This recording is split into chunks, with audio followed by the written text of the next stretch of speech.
Our next class will be Volume 7 by Dheeraj Rai. Isagi, you can start the introduction on Volume 7. Before that, Comrade Dheeraj Rai is the Divisional Secretary for Assamgarh Division in AIPU Group C, Uttar Pradesh Circle. There is a lot of youngsters in Assamgarh possessing a very good knowledge, very active and militant division functioning in the UP Circle. He's a very good friend of me. And he is also joining with our venture with this, imparting education to our postman, MTS and GDS comrades. We are welcoming him. Isakimuthu will explain in Hindi. हमारा साथ में अभी धीरज राज जी हैं, वो असमगढ़ का UP के यहाँ से हैं, उधर का डिविजनल सेक्रेटरी का काम करते हैं ये हमारा एआईपीयू यूनियन में। उनका स्वागत करते हैं और आपको अभी उन्होंने पोस्टल वॉल्यूम 7 के बारे में अभी आपको उसके बारे में सिखाएंगे। और धीरज जी आप आपका इंतजार कर रहे हैं, आप बात कर लीजिए, वॉल्यूम 7 हमें सिखाइए। सभी हिंदी भाषी क्षेत्र के हमारे कॉमरेड साथियों को मेरा नमस्कार। पहले तो हम केवीएस सर का बहुत बहुत धन्यवाद देना चाहेंगे कि उन्होंने एक ऐसा प्लेटफॉर्म हम लोग के बीच प्रस्तुत किया है जिसकी वजह से हम अपने इधर हिंदी भाषी क्षेत्र के जितने भी जीडीएस और पीएस साथी हैं उनको पीए के एग्जाम के लिए मतलब कि काफी मददगार एक प्लेटफॉर्म दिया जा रहा है। पहले ये सिर्फ केवीएस सर द्वारा ये जो यूट्यूब चैनल चलाया जा रहा था ये लिमिटेड सिर्फ इंग्लिश भाषा में था, इसलिए सर हम लोगों को ध्यान में रखते हुए हिंदी भाषा के जो कॉमरेड साथी हैं उनको भाषा की सीमाओं को तोड़ने के लिए उन्होंने हम लोगों से गुजारिश की, उन्होंने आदेश दिया ऐसा कि हम लोग आप लोग की मदद कर सकें, इसलिए मैं आप लोग के बीच आया हूं। आप लोग के लिए पोस्टल वॉल्यूम 7 को लेकर मैं कोशिश करूंगा कि आप लोग के समझ मेरी बात अच्छे से पहुंच सके। पहले तो सबसे पहले मैं ये बताना चाहूंगा कि हमारा आप जैसा जानते हैं कि पोस्टल जो डिपार्टमेंट है वो मेनली जो ग्राउंड लेवल पे वो दो फ्रेमवर्क में वर्क करता है, एक पोस्टल के रूप में और एक आरएमएस डिवीजन के रूप में। तो पोस्टल डिवीजन जो होता है वो जो हमारे ग्राउंड ऑफिशियल्स रहते हैं वहां पे जो हम पोस्ट ऑफिसेज में काम करते हैं वो पोस्टल डिपार्टमेंट कहा जाता है। और आरएमएस डिवीजन होता है जो आरएमएस हमारा जो रेलवे मेल सर्विस का काम करता है, जो चिट्ठियों का आदान प्रदान करता है, वो आरएमएस डिवीजन के थ्रू होता है। इन दोनों डिवीजन में कोई विशेष अंतर नहीं है। इसमें जो हिरार्की है वो आपके सामने प्रस्तुत है। जैसे पोस्टल डिवीजन में एमटीएस का जो पद है वो आरएमएस में मेल प्यून के नाम से जाना जाता है, वो सेम मतलब कि कैडर है। पोस्टमैन कैडर जो हमारे पोस्टल सेक्शन में आता है उसको मेल गार्ड कहा जाता है। पोस्टल जो यहाँ पोस्ट ऑफिस में पोस्टल असिस्टेंट का पद है उसको आरएमएस में सॉर्टिंग असिस्टेंट और मेल एजेंट के रूप में जाना जाता है। इंस्पेक्टर पोस्ट जो हमारे पोस्टल डिपार्टमेंट में कहे जाते हैं वो वही लोग आरएमएस विंग में जब जाते हैं तो इंस्पेक्टर आरएमएस कहे जाते हैं। यहाँ पोस्टल डिवीजन में एएसपी का पद है, assistant superintendent of post office का, जो कि एएसआरएम के रूप में असिस्टेंट सुपरिटेंडेंट ऑफ आरएमएस के रूप में जाना जाता है आरएमएस विंग में। इसी तरह सुपरिटेंडेंट ऑफ पोस्ट ऑफिसेज जाना जाता है हमारे पोस्टल विंग में, और सुपरिटेंडेंट ऑफ आरएमएस जाना जाता है आरएमएस विंग में। इसमें क्लास 1 और क्लास 2 का कैडर का अंतर होता है। अगर एसएसपी है तो वो क्लास 1 का ऑफिसर कहा जाता है, और अगर एसएसआरएम है तो वो कोई डिवीजन जो रेलवे का डिवीजन है वो अगर क्लास 1 ऑफिसर द्वारा होल्ड किया जाता है तो वो एसएसआरएम हो जाता है। रिकॉर्ड ऑफिस का एब्रिविएशन है एचआरओ, हेड रिकॉर्ड ऑफिस एचआरओ कहा जाता है। सॉर्टिंग मेल ऑफिस HSA कहा जाता है, और एक तीसरा सेक्शन होता है, सेक्शन को वो मेल एजेंट और मेल गार्ड द्वारा चलाया जाता है। Department of set of sorting mail offices, जैसे मेल ऑफिसेज कौन कौन से, आरएमएस में कौन कौन से मेल ऑफिसेज होते हैं, ये जानना जरूरी है कि सबसे पहली बात तो मैं ये बताऊंगा जो एग्जाम के लिए है, जो हमारा ये पीओ वॉल्यूम 7 है, ये टोटल आरएमएस विंग को लेके उसकी सारी नियमावली और उसके सारे जितने वर्क कल्चर हैं, उनके जितनी हिरार्की है, उसके बारे में हमें बताता है। ये आरएमएस डिवीजन से रिलेट करता है। तो इसमें मेल डिपार्टमेंट है जो हेड सॉर्टिंग असिस्टेंट होते हैं, सॉर्टिंग डिपार्टमेंट में सॉर्टिंग असिस्टेंट होते हैं, और रजिस्ट्रेशन डिपार्टमेंट के लोगों को रजिस्ट्रेशन सॉर्टिंग असिस्टेंट कहा जाता है। पार्सल डिपार्टमेंट जो उसमें, क्योंकि उसमें को पार्सल सॉर्टिंग असिस्टेंट कहा जाता है। इसमें अलग अलग डिपार्टमेंट है, पार्सल डिपार्टमेंट अलग होता है, रजिस्ट्रेशन डिपार्टमेंट अलग होता है, सॉर्टिंग डिपार्टमेंट अलग, और मेल डिपार्टमेंट अलग होता है। इफ लेस नंबर ऑफ ऐसे, अगर हमारे आरएमएस में सॉर्टिंग असिस्टेंट कम है तो उनकी then duty of the department will be combined with the assigned SA. तो अगर डिपार्टमेंट में कम सॉर्टिंग असिस्टेंट है तो उनके काम को दूसरे सॉर्टिंग असिस्टेंट को सुपुर्द कर दिया जाता है, उनसे उसको अलाइन कर दिया जाता है, जोड़ दिया जाता है। If HSA is selection grade then the mail department work will be given to senior SA और SA who will be designated. अगर वो HSA जो है वो सिलेक्शन ग्रेड का है तो डिपार्टमेंटल वर्क वो है जो सबसे सीनियर सॉर्टिंग असिस्टेंट उस ऑफिस का होगा। अगर 3-4 लोग होते हैं तो वहां पे जो सबसे सीनियर होगा उसको दे दिया जाएगा, लेकिन अगर मान लीजिए एक ही है तो उसी के साथ उसको मर्ज कर दिया जाएगा। Sorting work is no longer performed in train. हाँ, पहले जो क्या ऐसा था कि जो सॉर्टिंग का कार्य ट्रेन में भी किया जाता है, जिसको अब डिसकंटिन्यू कर दिया गया है। जो रजिस्टर्ड आर्टिकल होते हैं वो किसी भी समय जो ट्रेन में लगे हुए लेटर बॉक्सेज होते हैं उसमें दिन हो या रात हो किसी भी समय में जमा किया जा सकता है, लेकिन उसके लिए लेट फीस जो होती है उसको देना आवश्यक होता है। हर चीज हर मतलब कि आर्टिकल का लेट फीस होती है। जब वर्किंग आवर के बाद अगर कोई आर्टिकल को दिया जाता है तो वो लेट फीस के साथ दिया जाता है, लेट फीस का पोस्टेज उसमें लगा होना चाहिए।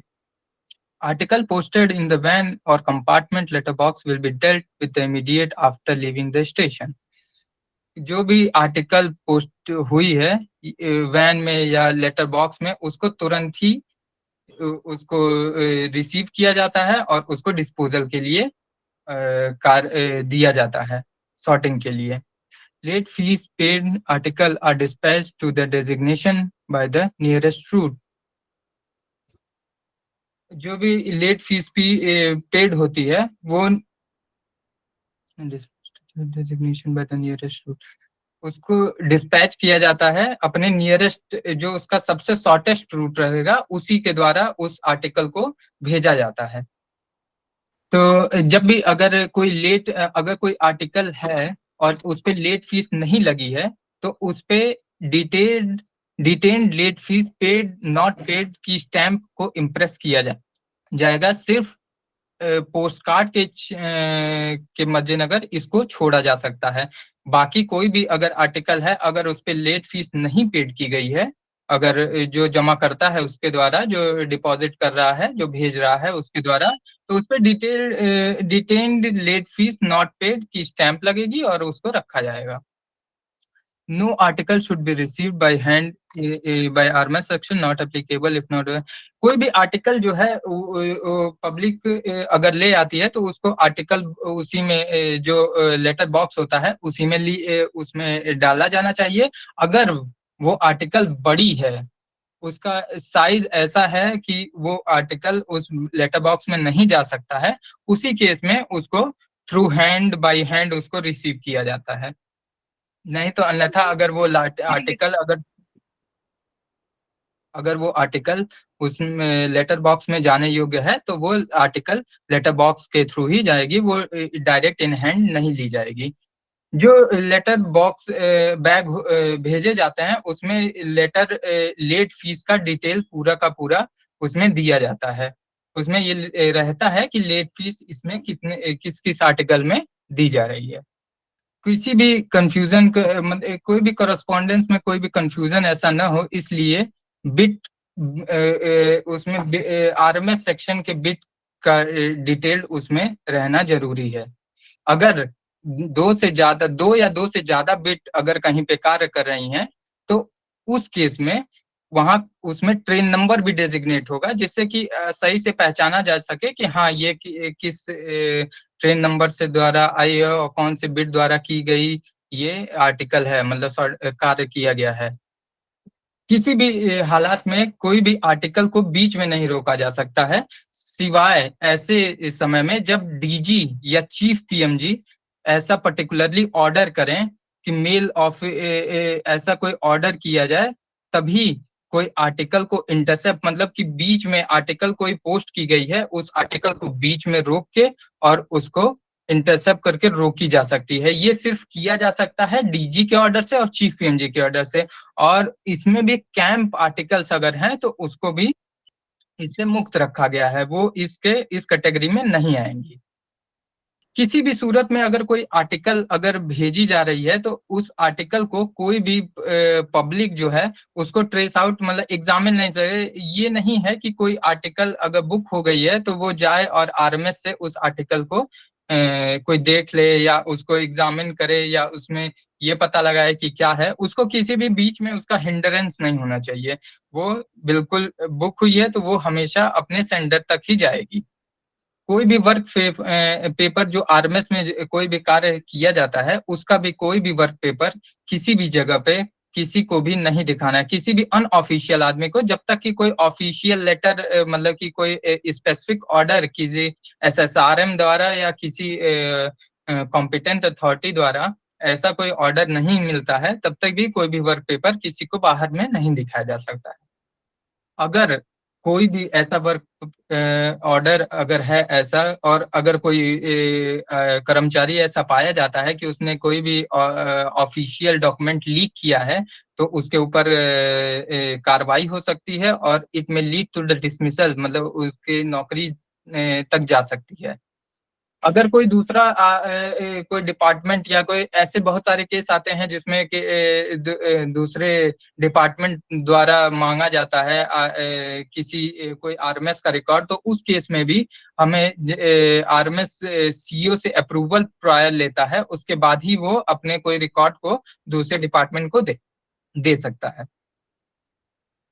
अगर कोई भी ऐसा अगर ऐसा होता है कि किसी भी कारणवश किसी नेचुरल कैलेमिटी के कारण या किसी भी प्राकृतिक आपदा जिसको कहते हैं, प्राकृतिक आपदा कारण बाढ़ आ गई या कहीं पे भूकंप आ गया या कुछ ऐसा हो जाता है जिसके कारण मतलब कि आरएमएस का कार्य डिस्टर्ब होता है, वहां पे कार्य नहीं हो पाता है, डाक का आदान प्रदान मतलब कि रुक जाता है, तो इस केस में उसको तुरंत उस चीज को सुपरिटेंडेंट इंस्पेक्टर और रिपोर्टेड टू द सुपरिटेंडेंट को और इंस्पेक्टर को रिकॉर्ड ऑफिस द्वारा सूचित किया जाएगा, उस हेड सॉर्टिंग असिस्टेंट जो वहां के हेड सॉर्टिंग असिस्टेंट है उनको द्वारा।